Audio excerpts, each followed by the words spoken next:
All right, everyone, welcome back to the Business Blast podcast. Today, I have with me Thor Figenskau. He is a future entrepreneur, and I'll dive right in for the first question, Thor. The first one I have for you is, what's the best story from your life that has an underlying valuable message?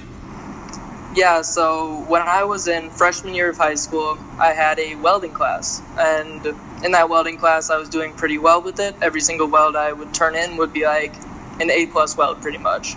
I was super good at it, and then my grandpa actually came down with a sickness, and we had to be in the hospital for a couple weeks, kind of a big deal, and when we got back, there was like 1 week left in the term.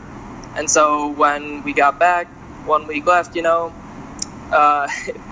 I got there and I couldn't make up many of the welds because 1 week to make up, multiple weeks of welding, the time just didn't work out.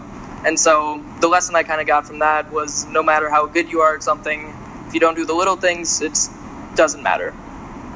And what's the most valuable piece of information we should know that's within your expertise or industry? Yeah, so I'm starting a social media advisory, and the number one thing I would say is to gain followers and to get likes and everything is provide value to the consumer. And what's your best piece of overall business advice?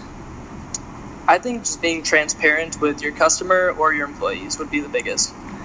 And if you could give your younger self, I know you're pretty young still, but if you could give your younger self one piece of advice, what would it be? Yeah, I'm still 16, but yeah, my biggest thing would be just don't be afraid to put in the work or to put yourself out there to get better at something, really. And by the way, it's badass that you're 16 and starting a business, so congrats on that. Yeah, thanks. In your opinion, what's the key to happiness?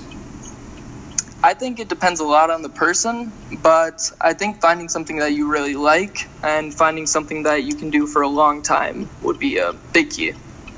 And what's the best book you've read, and what was the number one thing you learned from it? Gary Vaynerchuk's Crushing It and Crushed It. Those two were awesome, and kind of like the teach myself something from when I was younger is just doing it. Because 16-year-olds, how much time we have. Sure, school takes a lot of our time, but after that, starting a business, then you realize, oh no, I've been wasting a lot of time. And what's your favorite quote and why? My favorite quote is the Wayne Gretzky, you miss 100% of shots you don't take, because my teacher, Mr. Gherking, he does podcasts and stuff too. He listens to Gary Vaynerchuk a lot, and one of their things is just DM your famous person that you want to talk to. And so he DM'd the CFO of the company, and he has a podcast with him the next week, I think. So that's awesome. And by the way, I'm a huge Gary Vee fan as well. So yeah, he's awesome. Thanks for coming on, man. Last thing is just where can people find you online? Your future business. What's the website for that, and all those other good things? Yeah, so Thor Figenskau on LinkedIn, ThorFigenskau, and then my future business, I'm going to have a website, Figenskau Advisory, if you'd like to contact me from there. But yeah, thanks for having me. Perfect. Thanks, Thor. We will talk with you soon. All right, thanks for having me. The podcast you just heard was made using Anchor. Ever thought about making your own podcast? Anchor makes it really easy for anyone to get started. It's a one-stop shop for recording, hosting, and distributing podcasts. Best of all, it's 100% free. Sign up now at anchor.fm/new. That's anchor.fm/new to get started.